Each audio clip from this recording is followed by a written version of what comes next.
ಸ್ನೇಹಿತರೆ, ತೆಂಗಿನ ಮರವನ್ನ ಕಲ್ಪವೃಕ್ಷ ಅಂತ ಕರೀತಾರೆ. ತೆಂಗಿನ ಮರದಿಂದ ಎಷ್ಟು ಉಪಯೋಗ ಇದೆಯೋ ತೆಂಗಿನ ಕಾಯಿಂದಲೂ ಬಹಳಷ್ಟು ಉಪಯೋಗ ಇದೆ. ಆದ್ರೆ ಇಷ್ಟು ದಿನ ತೆಂಗಿನ ಚಿಪ್ಪನ್ನ ನಿರುಪಯೋಗಿ ಅಂತ ಹೇಳಲಾಗ್ತಾ ಇತ್ತು. ಆದ್ರೆ ಇದೀಗ ಅದಕ್ಕೂ ಕೂಡ ಮಾರುಕಟ್ಟೆಯಲ್ಲಿ ಭರ್ಜರಿ ಬೆಲೆ ಇದೆ. ಸೊ ನೀವು ತೆಂಗಿನ ಚಿಪ್ಪನ್ನ ಬಿಸಾಡೋ ಬದಲು ಮಾರಾಟ ಮಾಡಿ ಹೆಚ್ಚಿನ ಲಾಭವನ್ನ ಗಳಿಸಬಹುದು. ಹಾಗಾದ್ರೆ 1 ಕೆಜಿ ತೆಂಗಿನ ಚಿಪ್ಪಿಗೆ ಎಷ್ಟು ಬೆಲೆ ಇದೆ ಗೊತ್ತಾ? ಹೇಳ್ತೀವಿ. ಹೌದು, ಇಷ್ಟು ದಿನ ಕೈಗೆ ಚಿಪ್ಪು ಕೊಡೋದು ಅಂದ್ರೆ ಬೇರೇನೋ ಅರ್ಥ ಇತ್ತು. ಅಂದ್ರೆ ಚಿಪ್ಪು ಕೊಡೋದು ಅಂದ್ರೆ ಮೋಸ ಮಾಡೋದು ಅನ್ನುವಂತ ಅರ್ಥ ಇತ್ತು. ಆದ್ರೆ ಇದೇ ಚಿಪ್ಪಿಗೆ ಈಗ ಎಲ್ಲಿಲ್ಲದ ಬೇಡಿಕೆ ಇದೆ. ತೆಂಗಿನಕಾಯಿ, ತೆಂಗಿನ ಎಣ್ಣೆ, ಎಳನೀರು ದುಬಾರಿ ಆಗ್ತಾ ಇದ್ರೆ ತೆಂಗಿನ ಚಿಪ್ಪುಗಳಿಗೂ ಕೂಡ ಬೆಲೆ ಜಾಸ್ತಿ ಆಗ್ತಾನೆ ಇದೆ. 1 ಟನ್ ಸಿಪ್ಪೆಯನ್ನ 26,500 ರೂಪಾಯಿಗೆ ಮಾರಾಟ ಮಾಡಲಾಗ್ತಾ ಇತ್ತು.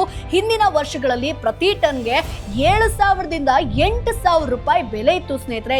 2 ವರ್ಷಗಳ ಹಿಂದೆ ಪ್ರತಿ ಟನ್ಗೆ 18,000 ರೂಪಾಯಿ ಏರಿಕೆ ಆಗಿತ್ತು ಸ್ನೇಹಿತರೆ. ಇದು ಹಿಂದಿನ ದಾಖಲೆ. ಆದ್ರೆ ಈ ಬಾರಿ ಹೊಸ ದಾಖಲೆ ಸೃಷ್ಟಿಯಾಗಿದೆ ಸ್ನೇಹಿತರೆ. ಸೊ ಇದಕ್ಕೆ ಮೇನ್ ರೀಸನ್ ಏನಪ್ಪಾ ಅಂತಂದ್ರೆ ತೆಂಗಿನ ಚಿಪ್ಪುಗಳ ಕೊರತೆ. ಸೊ 1 ವರ್ಷದಲ್ಲಿ ಬೆಲೆ 4 ಪಟ್ಟು ಹೆಚ್ಚಾಗಿದೆ. ಸ್ಥಳೀಯವಾಗಿ ಖರೀದಿಸಿದಂತ ಚಿಪ್ಪುಗಳನ್ನ ಸುಟ್ಟು ಇದ್ದಿಲು ತಯಾರಿಸ್ತಾರೆ. ನಂತರ ಅದನ್ನ ಕೇರಳ, ತಮಿಳುನಾಡಿನ ಕಾರ್ಖಾನೆಗಳಿಗೆ ಕಳಿಸ್ತಾರೆ ಸ್ನೇಹಿತರೆ. ರಾಜಸ್ಥಾನ ಹಾಗೆ ಗುಜರಾತ್ನ ಕಾರ್ಖಾನೆಗಳಲ್ಲೂ ಕೂಡ ಸಿಕ್ಕಾಪಟ್ಟೆ ಡಿಮಾಂಡ್ ಇದೆ.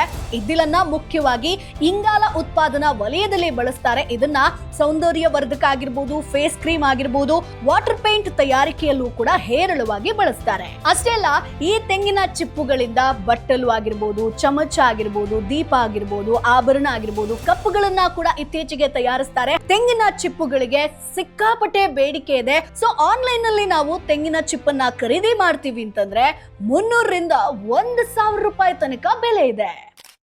Boss Vala, B the boss.